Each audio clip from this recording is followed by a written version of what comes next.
Los Angeles, California.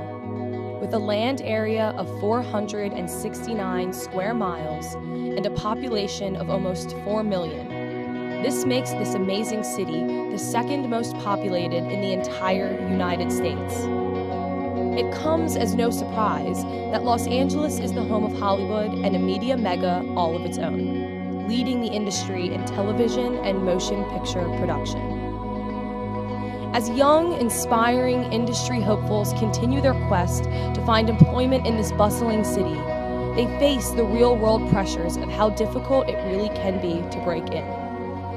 We decided to go directly to the source, right to the heart of it all.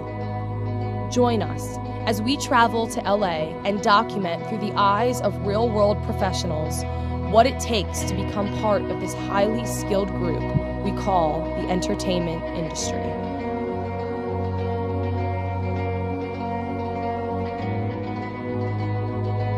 I went to JMU in hopes of learning to become a TV writer, producer, and that's what I ended up doing after graduating. A lot of people have different paths that they say, there's no one path, but for me, just starting at the bottom and working really hard to get to achieve my goal was, that was my simple game plan. So I started out as a production assistant, which on a lot of the TV shows and film crews, that's kind of like the low man on the totem pole, right? Slightly above an intern. You're the first person in and the last person out. So I was a set PA on a show called Dawson's Creek. I wasn't ready really financially or sort of just mentally prepared to move to New York or LA, and I grew up in Virginia, so I heard that Dawson's Creek was shooting in Wilmington, North Carolina. So I contacted the film office there, charmed the lady in the film office, got the information of the assistant director hiring production assistants, and that's how I got my first PA gig, working on Dawson's Creek in Wilmington, and that job led to other production assistant jobs because I just looked at all the kind of other PAs I was working around and saw how hard they were working, and then there were ones who were just kind of slacking, and I knew if I really want to move up the ladder, I got to make a name for myself and I got to work harder than the next person, the person next to me and the person next to them. So I always tried to go the extra mile, and because of that, when you're starting out as a production assistant, it's all freelance, and so you're going from job to job to job, and it's word of mouth, so you really need to impress the people that they're working for, and fortunately I didn't screw up as much to get canned, and they actually liked me. So what's involved in being a writer for a big show like E! News? We asked Seth to give us some insight on the tricks of the trade. So the trick of my job is to write copy for the host of my news show that is, first of all, it has to be factual and informative, but we have to present it in a way that is more creative and unique and compelling than our competitors. So it's a matter of bringing out our host personalities, but also really hooking the viewer. That's like the number one function. So it's like everything that I write is almost like a mini tease that's gonna say to the viewer, here's the story, but here's what we have that no one else does, and this is what you want to wait for an answer for.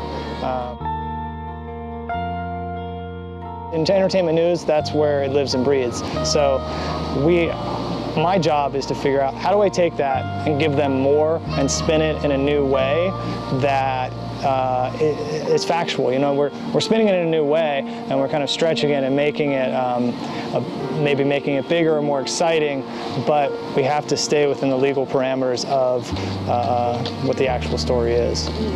More recently, I've been doing line producing for the show, so that involves a lot of the organizational stuff before taping the show and making sure all the visual elements are in place, all the stories are factual, and coordinating all of the talent.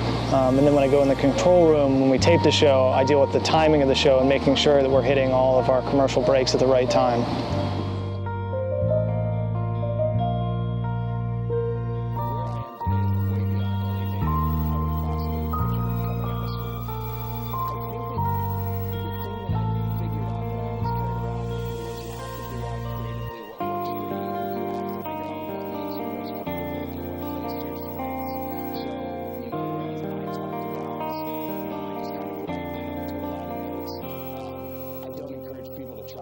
first, I encourage them to do a lot of work beforehand, because most people work in the way that you plan out, and then you have your blueprint, and then you go off and write.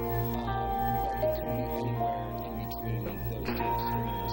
And so finding sort of, for lack of a better term, your lane, and staying in your lane, and always doing what works best for you. So how did Jeff's script turn into such a successful film? Was there a process he followed, or was it just pure luck? This is going to be as brief as I can make it, not even remotely inclusive, or all-inclusive rather, but wrote the script, sold it to New Line. We developed probably 15 drafts, like a lot of them just like smaller, like go in and make these changes, but a couple really big drafts. And then we sent it out to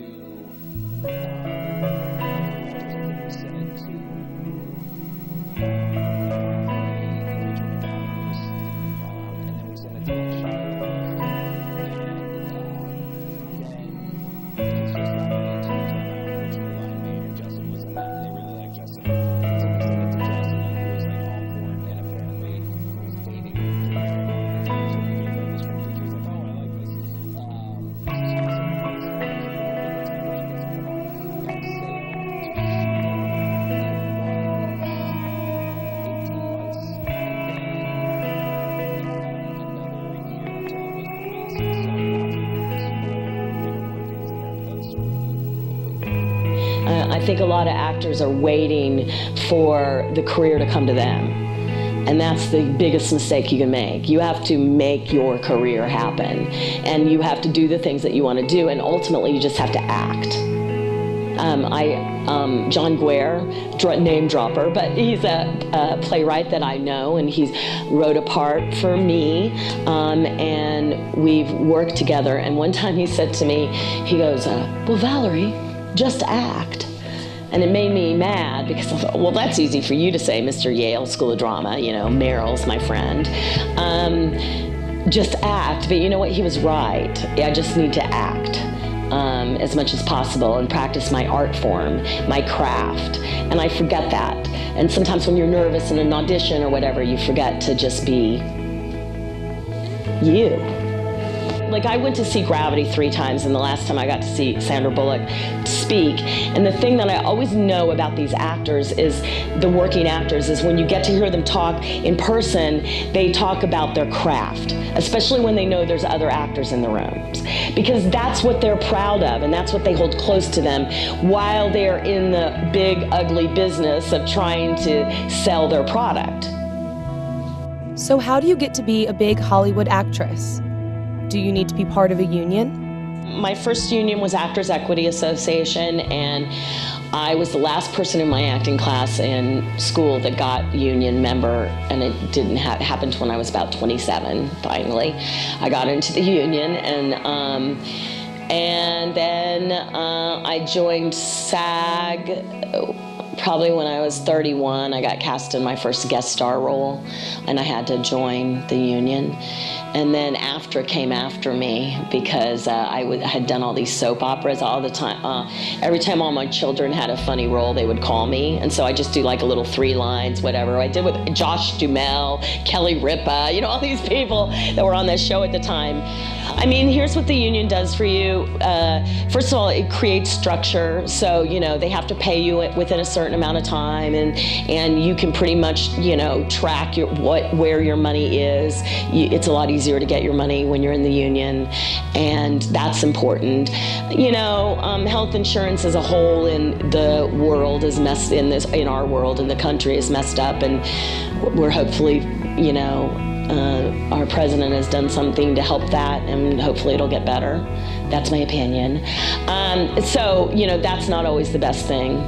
A lot of people go FICOR these days, which is non-union, and I can't really speak about it because I don't know enough information, but there's a lot of actors that are FICOR. They don't join the union, but they still get union things. So, I mean, I think you have to check it out. I don't think it should always be your #1 priority. I think your #1 priority should be work as an actor, and then worry about the union stuff later.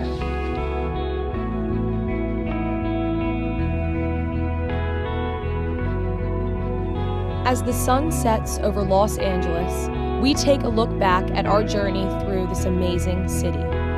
We learned about the importance of not giving up, seeing every job as an opportunity, and most importantly, continuing to strive for excellence in our field of study. This is an industry where it's all about the who's who, but we mustn't forget that whether you are an A-list celebrity or Hollywood's most award-winning director, we all start somewhere. How? Well, that's up to you.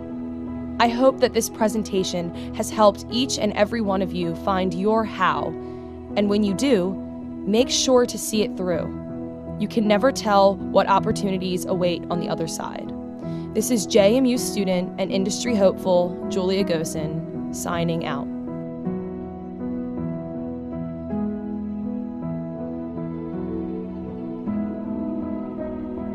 Travel in a time machine and go back and tell my post-grad self, some advice. I would say, number one, don't wear jean shorts with a button-up shirt, because that is just an epic fail.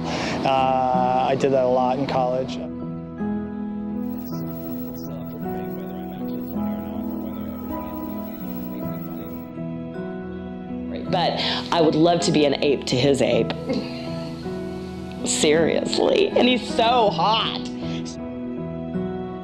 Figuring out what we're going to cover has been very easy lately because Justin Bieber's just been a train wreck. So I want to take this time to thank him for keeping it real. All right, if I was going to pitch my job to somebody, probably I would say if you love having migraine headaches and being dehydrated and only getting one pee break during the day, then this is the job for you. If you are obsessed with all things Kardashian, then this is a job for you. If you can't get enough of Miley twerking and you still think twerking is in, then you're hired.